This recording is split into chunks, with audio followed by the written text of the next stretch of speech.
ಆತ್ಮೀಯ H16 news ಅರ್ಥಾತ್ J ಸೀತಾರಾಮಗೆ ಸ್ವಾಗತ. ನಾನು ನಿಮ್ಮವ MI ಅಥವಾ ಮಲ್ಲಪ್ಪ ಜೋತವರ. ಆತ್ಮೀಯರೇ, ಬಸವ ಸಂಸ್ಕೃತಿ ಅಭಿಯಾನ ಸ್ಟಾರ್ಟ್ ಆಯಿತು ಸೋಮವಾರದಿಂದ. ಇದರ ಉದ್ದೇಶ ಏನಪ್ಪ ಅಂದರೆ ಬಸವಣ್ಣವ್ರ ವಿಚಾರ ಜೊತೆಗೆ ಬಸವ ಪಥ. ಈಗ ನೀವು ನೋಡಿದರೆ ಲಿಂಗಾಯತ ಸಮುದಾಯದಿದ್ದು ಮತ್ತು ವೀರಶೈವರ ಮಧ್ಯೆಲ್ಲ ತಿಕ್ಕಾಟ ನಿರಂತರವಾಗಿ ನಡೀತಾ ಬರ್ತಾಯಿದೆ.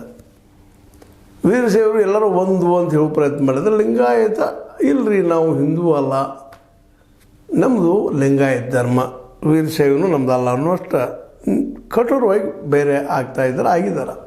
ಇದಕ್ಕೆಲ್ಲ ಕಾರಣ ಹಲವು ಇರ್ಬೋದು. ಇತಿಹಾಸದಲ್ಲಿ ಏನೇನು ನಡೆದು ಹೋಗಿಬಿಟ್ಟಿದ್ದಾವೆ. ಸ್ವತಂತ್ರವಾದ ಮೀಡಿಯಾಗೆ ಬೇಕಾಗಿರುವುದು ಸ್ವತಂತ್ರ ಧ್ವನಿ. ಆ ಸ್ವತಂತ್ರ ಧ್ವನಿ ಉಳಿಸಲು ನೀವು ಮಾಡಬೇಕಾದದ್ದು ಇಷ್ಟೇ. ಅದೇನಪ್ಪಾ ಅಂತಂತಂದ್ರೆ, ನಿಮ್ಮ ಕೈಲಾದಷ್ಟು ಸಹಾಯ ಈ ಚಾನಲ್ಗೆ ಮಾಡಿ ಹಾಗೂ ನಿಮ್ಮ ಧ್ವನಿಯನ್ನು ಕಾಪಾಡಿಕೊಳ್ಳಿ. ಅವು ಯಾವ ಮಟ್ಟಿಗೆ ಇವತ್ತು ಹೋಗಿ ನಿಂತಿದ್ದಾರಪ್ಪ, ನಾವು ಕೂಡುವುದಿಲ್ಲ ಏನಪ್ಪ ಅನ್ನೋಷ್ಟು ಮಟ್ಟಿಗೆ. ಕೂಡ್ಬೋದೇನೋ ಮುಂದಿನ ದಿನಗಳು ಏನಾಗ್ತದೆ ಗೊತ್ತಿಲ್ಲ. ಬಟ್ ಇವತ್ತಿನ ಪರಿಸ್ಥಿತಿ ನೋಡಿದಾಗ ಇದು ಜಾಗೃತಿ ಯಾಕೆ ಮೂಡಿಸ್ತಾ ಇದ್ದಾರಪ್ಪ ಅಂದ್ರೆ, ಲಿಂಗಾಯತ ಧರ್ಮವನ್ನು ನಾವು ಸ್ಥಾಪಿಸ್ಕೋಬೇಕು ಅಂತ ಹಿಂದೆ 2013 ನಮ್ಮ ಸಿದ್ದರಾಮಯ್ಯ ಸರ್ಕಾರ ಇದ್ದಾಗ ಇದು ರೆಕಮೆಂಡ್ ಮಾಡಿ ಕಳಿಸಿದ್ರು ಅವರು ಕೇಂದ್ರಕ್ಕೆ. ಆದರೆ ಕೇಂದ್ರದಲ್ಲಿದ್ದಂಥ BJP ಸರ್ಕಾರ ಅದನ್ನು ಒಪ್ಪಿಕೊಳ್ಳಲಿಲ್ಲ ಅನ್ನೋದು ಅಷ್ಟು ಗೊತ್ತಿದ್ದ ವಿಷಯ ಅದು. ಮತ್ತು ಇವನ್ನ ಈ ಹಿಂದುತ್ವ ಪ್ರತಿಪಾದನೆ ಮಾಡುವಂಥವ್ರು ಇದನ್ನು ವಿರೋಧಿಸ್ತಾರೆ. ಇಲ್ಲ, ಹಿಂದೂ ಧರ್ಮದೊಳಗೆ ಬರುತ್ತಿರುವಂಥದ್ದು ಇದು ಅಂತೇಳಿ.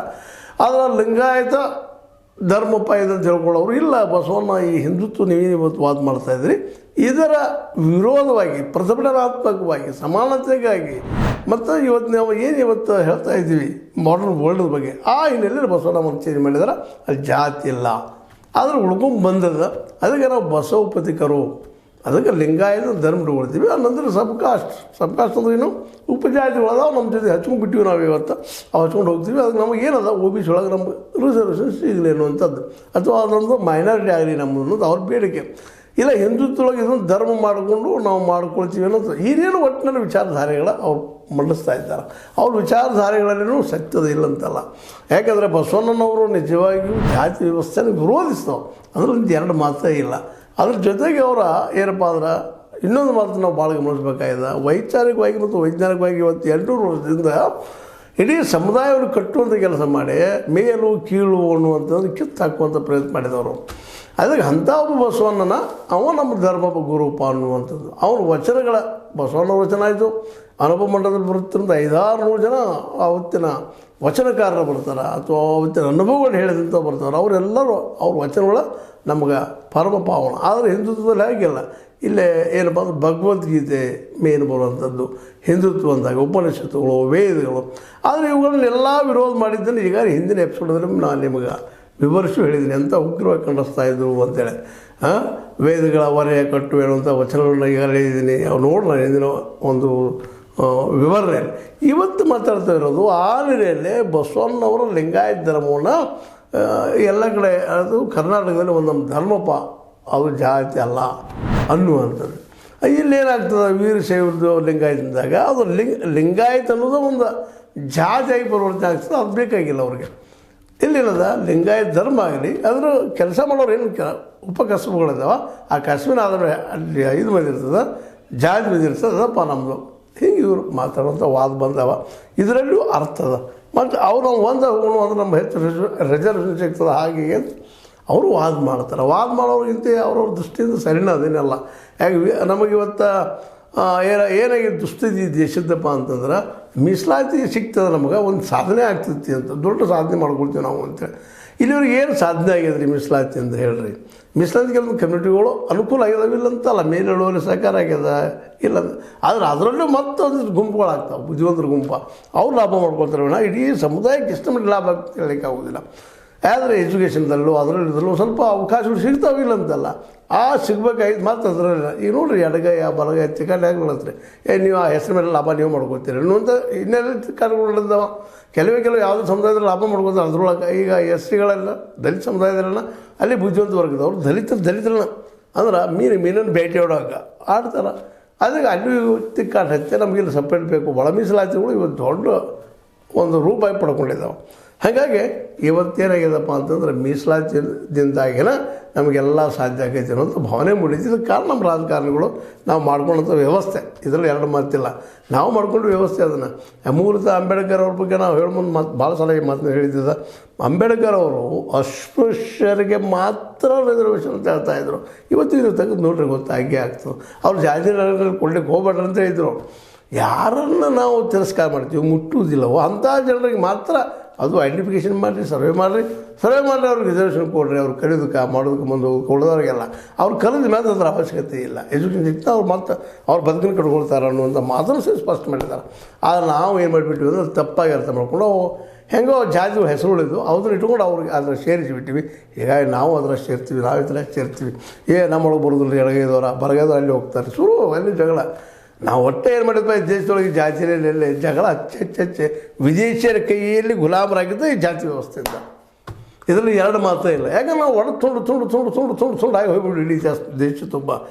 ಬ್ರಾಹ್ಮಣರು ಒಂದು 2%, ಮತ್ತೊಬ್ರು 3%, ಇನ್ನೊಬ್ರು 1%, ಹೀಗಾಗಿ ಇಡೀ ದೇಶ ಕಿನಾರಾಗಿ ಹೋಗ್ಬಿಡುತ್ತೆ. ಹೀಗಾಗಿ ಯಾರು ಹಿಂದೆ ಬಂದಂಥ ಇಸ್ಲಾಂ ಧರ್ಮೀಯರು ಇರ್ಬೋದು, ಅದೆಲ್ಲ ಬಂದಂಥ ಕ್ರಿಶ್ಚಿಯನ್ ಧರ್ಮೀಯರು ಇರ್ಬೋದು, ಅವ್ರು ಬಂದು ನಮ್ಮನ್ನು ಆಳಿ ಇಡೀ ಜನರನ್ನು ಕನ್ವರ್ಟ್ ಮಾಡಿಕೊಂಡ್ರು. ಇದು ಐತಾಯಿ ಸತ್ಯಗಳೆಲ್ಲ ಇವತ್ತಿಗೆ ನಾವು ಅದನ್ನು ಬಿಡ್ತಾ ಇಲ್ಲ ಜಾತಿಗಳನ್ನು. ಇನ್ನು ಜಾತಿ ಪ್ರತಿಯೊಂದು ಸಮಾಜ ಅಂತ ಶಬ್ದ ದೊಡ್ಡದು ಮಾಡ್ಕೊಳ್ತೀವಿ, ಅಲ್ಲಿ ಜಾತಿನೇ ಇರ್ತದೆ. ಅದಕ್ಕೆ ಅಂಥದ್ರ ವಿರುದ್ಧ ಬಸವಣ್ಣವ್ರು ಹೋರಾಟ ಮಾಡಿದ್ದು. ಅವರು ಎಂದೂ ವೇದಗಳು ಉಪನಿಷತ್ತು ಓದಿದ್ರು, ಅವ್ರು ಇಲ್ಲಂತಲ್ಲ. ಮತ್ತು ಓದ್ಬೇಕಲ್ರಿ, ಜ್ಞಾನದಾಗ ಇನ್ನೊಬ್ರು ತಿಳ್ಕೊಳ್ಳೋಣ, ಅವ್ರ ಬಗ್ಗೆ ವಿಮರ್ಶೆ ಮಾಡೋಕ್ಕೆ ಸಾಧ್ಯ. ಅವ್ರ ಬಗ್ಗೆ ಅವ್ರು ತಿಳ್ಕೊಳ್ಳೋದು ಹಂಗೆ ಏನೋ ಮಾತಾಡಿದ್ರೆ. ಅದಕ್ಕಾಗಿ ಅಭ್ಯಾಸಕರಿದ್ದರು, ಓದಿದ್ರು, ಅದಕ್ಕಾಗಿ ಚರ್ಚೆ ಮಾಡೋಂಥದ್ದು. ಬಟ್ ಕೇವಲ ಒಬ್ಬರು ಓದಿ ಬಿಡಲಿಲ್ಲ, ಯಾರೊಬ್ಬರು ಹೇಳಿದ್ದಿರ್ಬೋದು ಅಂತ. ಮತ್ತು ಚರ್ಚಾ ಕೂಟ ಇಟ್ಕೊಂಡವ್ರು, ಅದಕ್ಕೆ ಅನುಭವ ಮಂಟಪ ಮಾಡಿದರು. ಅನುಭವ ಮಂಟಪದಲ್ಲಿ ಚರ್ಚೆ ಮಾಡಿದರು. ಒಬ್ಬ ಸಾಮಾನ್ಯ ಸಹಿತ ಹೋಗಿ ಚರ್ಚೆ ಮಾಡೋದು ವ್ಯವಸ್ಥೆ ಮಾಡಿದರು. ಸಾಣದಲ್ಲಿದ್ರು. ಆವತ್ತು ಪಾರ್ಲಿಮೆಂಟ್ ಕಟ್ಟಿಬಿಟ್ರು ಅನುಭವ. ಆ ಒಂದು ಜನ ಓದಿದ್ರು, ಅವರು ಸಪ್ರೇಟ್ ಬರೋದಿಲ್ಲ ಅಂತ. ಅಷ್ಟೆಲ್ಲ ಇದು ಲಿಂಗಾಯತ ಸಹಿತದ್ದು ಅನ್ನೋದು ನಾವು ತಪ್ಪು ಅನ್ನೋದು. ಯಾಕೆಂತಂದ್ರೆ ಅವ್ರ ಧರ್ಮದ ಬಗ್ಗೆ ಮಾತಾಡೋದು. ದಯವೇ ಧರ್ಮವಯ್ಯ, ದಯ ಏನಿದೆ ಅದ ಧರ್ಮ. ಮತ್ತು ಇನ್ನೊಂದು ದೊಡ್ಡ ಅದ್ಭುತ ವಿಷಯ ಏನು ಕೊಟ್ಟರು ಅಂದರೆ ಕಾಯವೇ ಕೈಲಾಸ. ಕಾಯಕಂತಲ್ಲ, ಬಸವಣ್ಣವ್ರ ವಚನದಲ್ಲೇ ಮತ್ತು ನಮ್ಮ ಅಲ್ಲಂಪ್ರಭುನ ವಚನ ಸ್ಪಷ್ಟ ಬರ್ತದೆ. ಕಾಯವೇ ಕೈಲಾಸ. ನಂತರ ಕಾಯಕ ಮಾಡ್ತೀವಿ, ಒಳ್ಳೆ ಕಾಯಕ ಮಾಡಿ ನಮ್ಮ ಆಹಾರ ಸ್ವಯಂ ಮಾಡಿ ನೀಡುವಂಥದ್ದು ಅವರಲ್ಲೇ. ನಂತರದಲ್ಲೇ ಈ ಒಂದು ಶೂನ್ಯ ಸಂಪಾದನೆ ಸಮಯದಲ್ಲೇ 15-16 ಶತಮಾನದಲ್ಲೇ ಮತ್ತು ಕ್ಲಾಸಿಫಿಕೇಷನ್ ಮಾಡಿ ಅಲ್ಲಿ ಮತ್ತೊಂದು ಧರ್ಮ ಹುಟ್ಟಾಕಿದ್ರು. ಅದು ಹುಟ್ಟಾಕಿದ ಮೇಲೆ ಲಿಂಗಾಯತ ಧರ್ಮ ಚರ್ಚೆ ಬರ್ತಾ ಬಂದು ಅದು ಹೌದಪ್ಪ, ಇದು ಎಲ್ಲರಿಗಿಂತ ವೈಜ್ಞಾನಿಕ ಇದ್ದು ನಾವು ಇವತ್ತು ಹೇಳ್ಬೇಕಾಗ್ಯದ. ಅದಕ್ಕಿಂತ ವೈಜ್ಞಾನಿಕವಾಗಿದ್ದರು ಅವ್ರು ಬಸವಣ್ಣವರು. ಅವ್ರು ಎಲ್ಲೂ ಲಿಂಗಾಯತ ಧರ್ಮ ಸ್ಥಾಪನೆ ಮಾಡ್ತಿದ್ದು ಎಲ್ಲೂ ಹೇಳಿಲ್ಲ. ದಯವೇ ಧರ್ಮವಯ್ಯ, ಕಾಯವೇ ಕೈಲಾಸ. ಇವು ಚಂದ್ರನೂರು ಸಾಕು ಅನ್ನೋಂಥ ಮಾತಾಡಿ ದುಡಿರಿ ಅಂತ ಹೇಳಿದವ್ರು. ಮೀಸಲಾತಿ ಕೇಳ್ತಾ ಹೋದ್ ಹೇಳಿಲ್ಲ ಅವ್ರು. ಆದರೆ ಇವತ್ತು ನಾವು ಮೀಸಲಾತಿಗಾಗಿ ಪ್ರಯತ್ನ ಮಾಡ್ತಾಯಿದ್ವಿ. ಆಗಿನ ಕಡೆಗೆ ಏನು ನೌಕರಿ ಇಲ್ಲ ಪಾಪ, ಏನು ಮಾಡ್ತಾರೆ, ಒಂದು 2% ಸಿಗಲಿ ಅನ್ನೋಂಥ ಅಭಿಪ್ರಾಯಗಳು ಇವತ್ತು ಬರ್ತಾ ಇದ್ದಾವೆ. ಬಟ್ ಇವು ಯಾವುದೂ ಮೀಸಲಾತಿಯಿಂದ ಈ ದೇಶಕ್ಕೆ ಏನಪ್ಪ ಅಂತಂದ್ರೆ ಫೋನ್ ಮಾಡೋದು ಎದ್ದಿಲ್ಲುವಂಥದ್ದು ಇಲ್ಲ. ಅದಕ್ಕಾಗಿ ನಾನು ಮೇಲೆ ವಾದ ಮಾಡೋದು ಏನಪ್ಪ ಅಂತಂದ್ರೆ ಮೀಸಲಾತಿ ಬಿಟ್ಟು ನಮ್ಮಲ್ಲಿ ಉದ್ಯೋಗ ಸೃಷ್ಟಿ ಮಾಡುವಂಥದ್ದು, ಎಲ್ಲರಿಗೂ ಉದ್ಯೋಗ ಸಿಗುವಂಥ ಮತ್ತು ಎಲ್ಲರಿಗೂ ಶಿಕ್ಷಣ ಸಿಗುವಂಥ ಪ್ರಯತ್ನ ಆಗಾಕೆ ಮಾಡ್ತಾರೆ. ನೋಡಿರಿ ಚೈನಾ ಯಾವ ರೀತಿ ಬೆಳೀತಾ ಇದೆ. ಇವತ್ತು ನಾವು ಚೈನಾ ಹತ್ತಿಗೆ ನಿಲ್ಲುವಂಥ ಪ್ರಸಂಗ ಬಂದಿದೆ. ಇವತ್ತು ಮೋದಿಯವರು ಚೈನಾ ಹತ್ತಿಗೆ ಹೋಗುವಂಥ ಪ್ರಸಂಗ ಬಂದರು. ಯಾವ ಮೋದಿಯವರು ಅಥವಾ ಅವರ ಒಂದು RSS ಆಗಿರ್ಬೋದು, ಸಂಘ ಪರಿವಾರದವರಾಗಿರ್ಬೋದು, ಅವ್ರು ಕಮ್ಯುನಿಸ್ಟ್ರಪ್ಪ, ಅವ್ರ ಜೊತೆ ಸಹವಾಸ ಬೇಡ ಅಂತ ಹೇಳ್ತಾಯಿದ್ರು. ಇವತ್ತು ಅವ್ರು ಅಲ್ಲಿ ಹೋಗುವಂಥ ಪ್ರಸಂಗ ಬಂದು ನಿಂತದ. ಅವ್ರು ಕಮ್ಯುನಿಸ್ಟ್ರು ಇಲ್ಲಂತಲ್ಲ, ಆದ್ರೆ ಅವರು ಸ್ವತಃ ಉದ್ಯೋಗ ಸೃಷ್ಟಿ ಮಾಡಿಕೊಂಡು ತಮ್ಮಲ್ಲಿ ಉದ್ಯೋಗ ಸೃಷ್ಟಿ ಮಾಡಿ ವರ್ಷಕ್ಕೆ $1 ಟ್ರಿಲಿಯನ್ ಲಾಭ ಮಾಡ್ಕೊತಾರೆ ಅವರು. ಅಂದುಕೊಳ್ಳೋರೆಲ್ಲ ಉದ್ಯೋಗ ಸಿಕ್ಬಿಟ್ಟದೆಲ್ಲ ಬದುಕ್ತಾ ಇದ್ದಾರೆ, ಇಂಪ್ರೂವ್ಮೆಂಟ್ ಆಗ್ಯದ. ಹಂಗೆ ನಮ್ಮದು ಆಗಬೇಕಾಗಿದೆ ಇವತ್ತು. ಅಂದ್ರೆ ಪ್ರತಿ ವರ್ಷ $17 ಟ್ರಿಲಿಯನ್ ಇನ್ಕಮ್ ಐತೆ ಅವರು. ನಮ್ದು ಎಷ್ಟೈತೆ ರೀ? $4 ಟ್ರಿಲಿಯನ್. ಇನ್ನು ಎಷ್ಟು ನಿಂತಿದ್ವಿ ನಾವು ಅವ್ರಿಗಿಂತಲೂ. ಅಮೇರಿಕಾದ ಏನೈತಿ US $23 ಟ್ರಿಲಿಯನ್ ಅದ. ಅವ್ರು ಶ್ರೀಮಂತರಿದ್ದಾರೆ. ಅವ್ರ ನಂತರ ಚೈನಾ ಬರ್ತದೆ $17 ಟ್ರಿಲಿಯನ್. ಆದರೆ ಜನಸಂಖ್ಯೆ ಭಾಳ ಇರೋದ್ರಿಂದ ಪರ್ ಕ್ಯಾಪಿಟಲ್ ಇನ್ಕಮ್ ಕಡಿಮೆ ಆಗ್ತದೆ. ಆ ಎಲ್ಲ ನೆಲೆಗಟ್ಟಲೆ ಇವತ್ತು ಬಸವಣ್ಣವ್ರು ಹೇಳಿದಂಥ, ಗಾಂಧೀಜಿಯವ್ರು ಹೇಳಿದಂಥ ವಿಚಾರನ ತಿಳ್ಕೊಂಡು ಕಮ್ಯುನಿಸ್ಟ್ ಟೀಕಾ ಮಾಡೋದಂತಲೂ ಎಲ್ಲರೂ ಉದ್ಯೋಗ ಸಿಕ್ತಪ್ಪ ಅಂದರೆ ಯಾಕೆ ನೆಕ್ಸ್ಟ್ ಹಾಕ್ಯಾರ ಹೇಳಿ ನೋಡೋಣ. ಉದ್ಯೋಗ ಇದ್ರೆ ಯಾಕೆ ನೆಕ್ಸ್ಟ್ ಹಾಕ್ಯಾರ್ರಿ? ತುಳಿದು ಕೂಡ ಅವ್ರು ಪೇಮೆಂಟ್ ಸಿಕ್ಕ ಅವ್ರ ಮನೆಯಾಗಿದ್ದರಪ್ಪ ಅಂದ್ರೆ ಮುಗಿದೋದು. ಅಂಥ ವ್ಯವಸ್ಥೆ ಮಾಡೋಕ್ಕೆ ಬಿದ್ದವ್ರಿಗೆ ಆಗಿಲ್ಲ. ಇದೊಂದಿನ ಅವಕಾಶ ಬಂದದ್ದು. ಇವತ್ತು ಟ್ರಂಪ್ ಅವ್ರು ಏನೋ ಮಾಡಲಿ ಒಳ್ಳೇದೇ ಮಾಡಿದಾರೆ ಅಂತ ಹೇಳ್ಬೇಕಾಗಿದೆ. ಇವತ್ತು ಮೋದಿಯವರಾದ್ರು ಯಾರೋ ಆದರೂ ಅಲ್ಲಿ ಹೆಂಗೆ ಬೆಳವಣಿಗೆ ಮಾಡಿದಾರಪ್ಪ ಚೈನಾದೊಳಗೆ ದೋಸ್ತಿ ಆಗ್ಯಾರ. ನಮ್ಮಲ್ಲಿ ಉದ್ಯೋಗ ಈಗಾದರೂ ಉದ್ಯೋಗ ಸೃಷ್ಟಿಗೆ ಅವಕಾಶ ಕೊಡ್ರಿ. ಸುಳ್ಳ ರಿಸರ್ವೇಷನ್ಗೆ ಅದಕ್ಕೆ ಗುದ್ದಾಡೋದ್ರಾಗ ಏನೂ ಅರ್ಥ ಇಲ್ಲ. ಅದು ಲೀಸ್ಟ್. ಅದು ಕೇವಲ ಅಂಬೇಡ್ಕರ್ ಬಯಸಿದ್ದು ಅಸ್ಪೃಶ್ಯರಿಗೆ. ಮತ್ತು ಹೇಳ್ತಾ ಇದ್ದೀನಿ ಇದನ್ನು. ಸುಮ್ಮನೆ ಒಂದು ಏನೋ ನಾವು ರೈತರಂತ ಹಸುಟಾವರ್ ಹಾಕೊಳ್ಳೋದು, ನಾವು ದಲಿತರಂತೆ ಡೀಲಿ ಹಾಕ್ಕೊಳ್ಳೋದು ಮಾಡೋದು. ಪಾಪ ಅಡ್ಡಾಡೋದ ಪರಿಸ್ಥಿತಿ ಬಂದಿದ್ದು. ಉದ್ಯೋಗದಲ್ಲಿ ಅವರು ಅಡ್ಡಾಡೋದಿಲ್ಲ ರೀ, ಅವ್ರ ಉದ್ಯೋಗ ಸಿಗ್ತದೆ, ಅವ್ರು ಯಾಕೆ ಅಡ್ಡಾಡ್ತಾರೆ? ಉದ್ಯೋಗಿలకు ಉತ್ಪಾದನೆ ಇಲ್ಲ, ಗಂಟಿಲ್ಲ ಬದುಕು ಕಷ್ಟ ಐತೆ. ಅದಕ್ಕಾಗಿ ಏನೋ ಮಾಡೋದಪ್ಪ ಅದನ್ನು. ಹೀಗಾಗಿ ತಮ್ಮ ಹೆಸರು ಕೆಡಿಸ್ಕೊಳ್ತಾ ಇದ್ದಾರೆ, ಇನ್ನೊಬ್ಬರ ಹೆಸರು ಕೆಡಿಸ್ತಾ ಇದ್ದಾರೆ. ಅವೆಲ್ಲ ನೆಲೆಗಟ್ಟಿನಲ್ಲಿ ಇವತ್ತು ನಾವು ಹೊಸ ಚಿಂತನೆ ಮಾಡಬೇಕಾಗಿದೆ. ಬಸವಣ್ಣವ್ರನ್ನ, ಅಂಬೇಡ್ಕರ್ ಅವ್ರನ್ನ, ಗಾಂಧಿ ಅವ್ರನ್ನ ಮೇಳೈಸ್ಕೊಂಡ ನಾವಿಲ್ಲಿ ಉದ್ಯೋಗ ಸೃಷ್ಟಿ ಮಾಡಬೇಕಾಗಿದೆ. ಅದಕ್ಕೆ ಇರೋದು ಒಂದು ಹಾದಿ ಅಗ್ರಿಕಲ್ಚರ್ ಆದ ಉದ್ಯೋಗಗಳು ಮತ್ತು ನಮ್ಮ ಬಟ್ಟೆ ಕೈಗಾರಿಕೆ. ಬಟ್ಟೆ ಅಂದರೆ ಗಿರಿನಾಮಿ ತಯಾರು ಮಾಡೋದಲ್ಲ, ದೊಡ್ಡವರು small scale large scale industry ಅಲ್ಲವು. ಅದನ್ನು ಗಾಂಧಿಯವರು ಎಂದೋ ವಿರೋಧ ಮಾಡಿದ್ದಾರೆ. ಅದು ಯಾಕಂದರೆ ಎಲ್ಲರೂ ಉದ್ಯೋಗ ಕೊಡೋದಿಲ್ಲ. ಅದು ಒಂದು ಪವರ್ 10 ಮಂದಿ ಮಗ ಉದ್ಯೋಗ ಕಸ್ಕೊತದೆ. ಅದಕ್ಕೆ ಕೈಮಗ್ಗ ತಯಾರು ಮಾಡಿ ಎಂಥ ಸುಂದರವಾದ ರೇಷ್ಮೆ ಪಟ್ಟಿ ತಯಾರು ಮಾಡ್ತಿದ್ರು ನೋಡೋದು ರೆಕಾರ್ಡ್ದಲ್ಲಿದ್ದಾವೆ. ಒಂದು ಕಡ್ಡಿ ಡಬ್ಬಿಯಾಗಿ ರೇಷ್ಮೆ ಪಟ್ಟಿ ತಯಾರು ಮಾಡಿ ಹಾಕ್ತಿದ್ದಾರೆ ಅಂದರೆ ಯಾವ ರೀತಿಯಾಗಿ ಅವರು ಇಂಟೆಲಿಜೆಂಟ್ ಇದ್ದು ನೋಡುವ ಅಲ್ಲಿ ಗೊತ್ತಾಗ್ತದೆ. ಅದ್ರ ತಕ್ಕಂಗೆ ಪೇಮೆಂಟು ಇರ್ತದೆ. ಆ ಮತ್ತು ಬೇರೆ ನಾನು ಹೇಳೋದಿಷ್ಟ ಈ ಸಂದರ್ಭದಲ್ಲಿ ಎಣ್ಣೆ, ಹತ್ತಿ, ಅದರ ಬಟ್ಟೆ ಮತ್ತು ಅದ್ರ ಜೊತೆಗೆ ಏನಪ್ಪ ಅಂತಂದ್ರೆ ಅಗ್ರಿಕಲ್ಚರ ಇವತ್ತನ್ನು ನಾವು ನಮ್ಮ ಜನರಿಗೆ ಹಂಚಿಬಿಟ್ಟಿವಪ್ಪ ಅಂದ್ರೆ ಎಲ್ಲರಿಗೂ ಉದ್ಯೋಗ ಸಿಗ್ತೈತೆ ರೀ.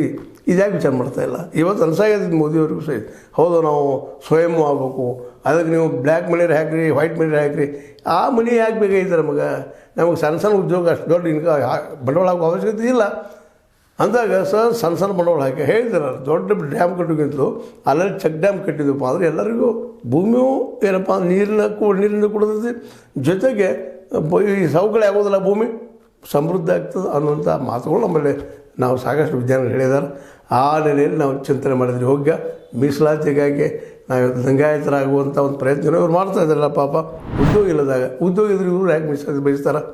ನಮ್ಮ ಮಕ್ಳಿಗೆ ಕಲ್ಸೋಕೆ ಮಾಡೋಕೆ ದುಡ್ಡಿದ್ದು ನಾಗಾಕ ಮೀಸಲಾತಿ ಕೊಡಪ್ಪ, ನಮ್ಮ ಪುರಿ ಕೆಲಸದ ಕೇಳಬೇಕಾಗಿದೆ. ಅದ್ರ ಉದ್ಯೋಗ ಇಲ್ಲಲ್ಲ, ಏನದ ಉದ್ಯೋಗಗಳು? 2 ಕೋಟಿ ಕೊಟ್ಟರೆ ಮೋದಿಯವರು ವರ್ಷಕ್ಕೆ 2 ಕೋಟಿ ಉದ್ಯೋಗ ಕೊಟ್ಟಿರೋದಕ್ಕೆ ಮೀಸಲಾತಿ ಯಾರೂ ಕೇಳ್ತಿರಲಿಲ್ಲ.